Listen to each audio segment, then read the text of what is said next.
Hello, and welcome to me rambling for as long as I want to make a video so that I can be noticed by the S&box community, because I need attention. Seriously though, hi, welcome.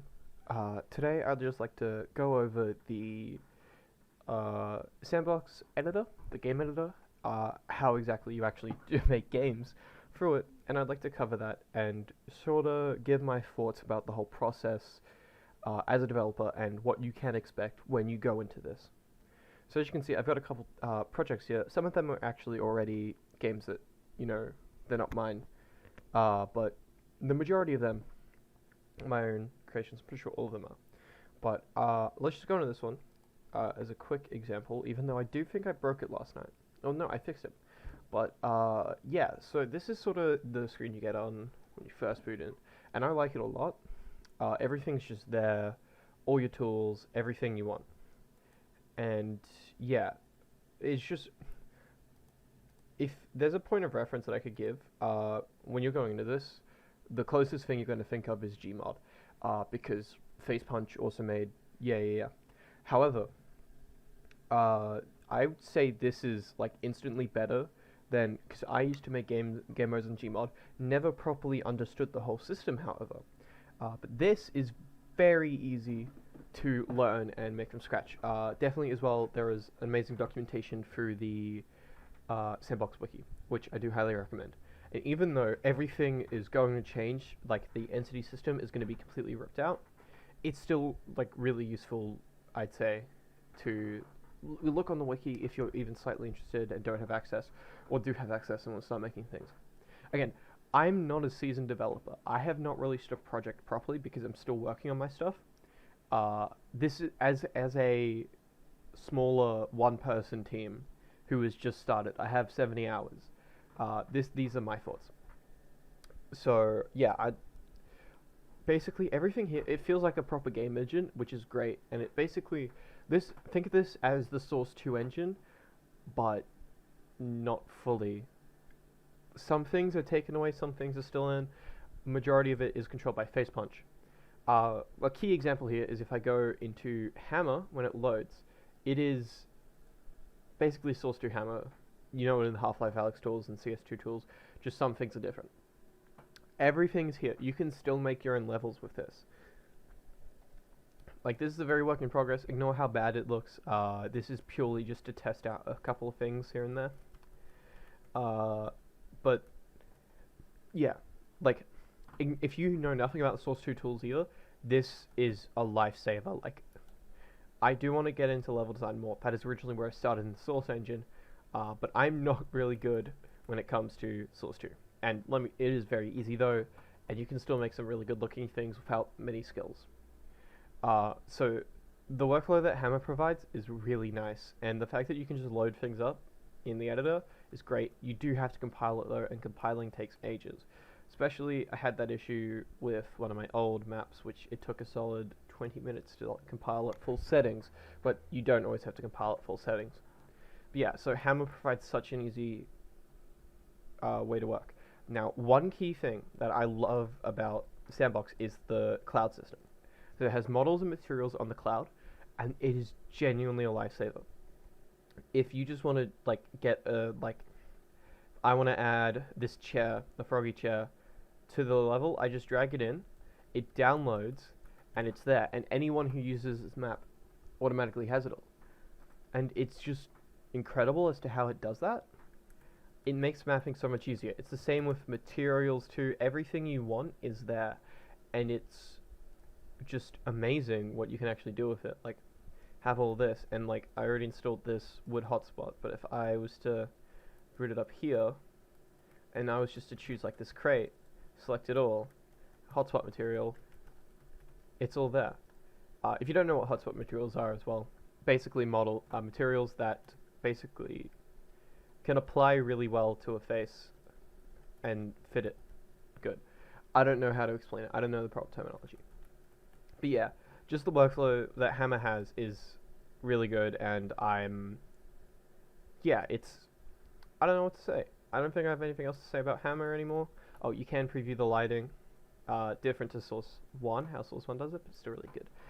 So I'll keep that open. Now I want to explore the actual game that I'm making. It's sort of a Halo clone, but it's very, very early. Uh, Now, as much praise as I would like to give this, I do have a couple issues here and there. One thing that I love is how, you have all these assets, because that USP, that's on the cloud. That's downloaded from the cloud. The hands are local, I think, but they're all, like, you can just add these, and it makes life so much easier. That being said, there's no standard way, like, there's no standardized way to do most things, because it's very early. So I'm having trouble when it comes to creating weapons, view models, all those implementations, because there are a variety of them, but they're also different. Uh, and say, unlike Gmod, which I'm pretty sure had it, I do forget, like, there is no base inventory, or there is a base inventory, there's no base weapon. You have to program your own from scratch. And I don't know why it's not playing any noises, because I have a sound file for it. But yeah. Also, yeah, these are pretty cool. I am making a Halo game. Just no way to switch them. As well, I absolutely love the UI system. I'm not very good when it comes to HTML and CSS, but that's what it works through, and you can do some really interesting things.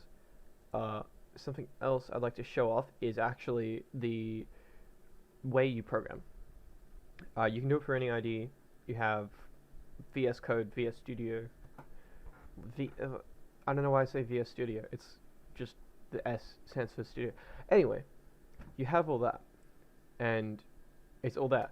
Now this is a mess, so please don't judge my code. I am cleaning it up as we speak. But as you can see, just for a simple pistol, I can just have a weapon class here, and this is using the base FPS thing, which I am going to basically rewrite at some point to make things better for me. I have all of this built in. It's all built into the weapon class, and all I need to do is just add this, and I can handle everything. I can handle how it spawns, primary attacks work. It's really easy to do, especially if you just like do this a bunch of times. It does work really well. The other thing is that you do have to, unlike Gmod, this is not always going to be first person. There are Gmod wasn't just first person shooters. However, this automatically is not a first person shooter. You have to program your own things, and I like that. However, if you're trying to do something simple, then it's going to be harder for you. My idea, and this is a terrible idea, is to have sort of these built-in examples, which we do have with the first-person shooter base, but sort of more, and also explain them, have proper tutorials for them. And I understand why there aren't many tutorials out there now, because sooner or later everything will break, and I will cover that in a second. But yeah, I do understand most of this, so that's not an issue for me, but mainly for those who don't do anything, like who don't automatically know how to code. Yeah. Now, some other things that you can do that I haven't looked into is adding things to the tools. I think you can do that. I haven't looked into it. There's also custom resources you can have, which you open up. Like, here's one here that I'm currently working on fleshing out.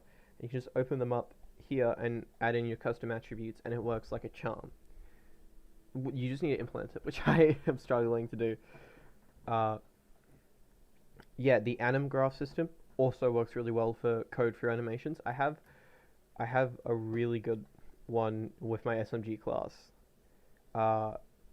Yeah, it's just really good. Now, the main issue that I have, and a lot of people have, is purely a result of it being in dev preview now. But if I was to open up this one, which is something that Gary posted to the Discord a while ago, the way it handles everything else is severely different. Also, the game likes to be unstable sometimes. So something's happened. So hopefully this works. But basically, the current system, which I would say is like if you have developed in Gmod, you would know what it's similar to. Oh, something is breaking here.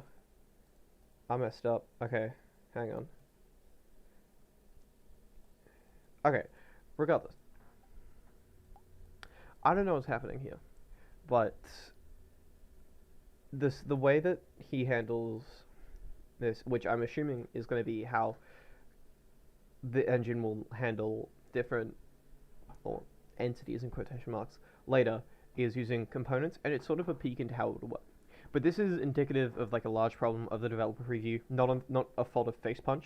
This is actually a positive for them and for us, but it has these short-term negatives.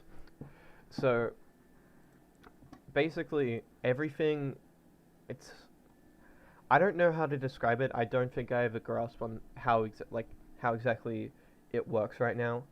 I would say the closest thing is a component system, entity component system, but I could be very wrong.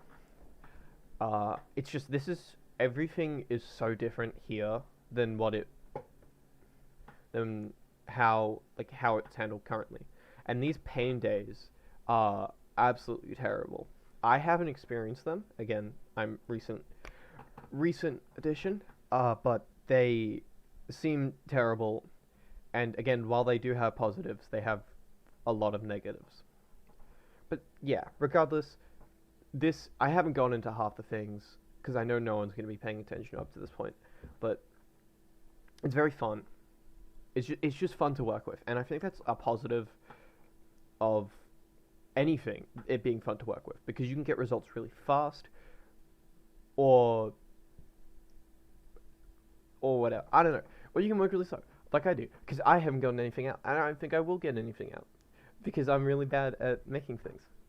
But generally, if you are interested at all, I'd recommend giving it a shot when it comes out of dev preview, or while it's in dev preview, if keys are still being given out, because I'm not sure if they will, because Gary doesn't seem to like them. Gary noticed me. Oh my god, please. Please, Gary. Actually, no, that's just kind of weird. It's like begging now. Anyway, I do tend to live stream some development efforts on my Twitch, link down below. I'm plugging it now. I can do that. But if you have any questions, happy to answer them.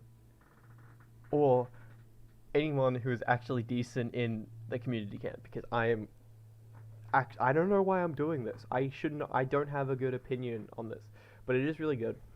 Some things just suck. The future is looking bright. This is like the third conclusion to the video. I'm ending it here, man.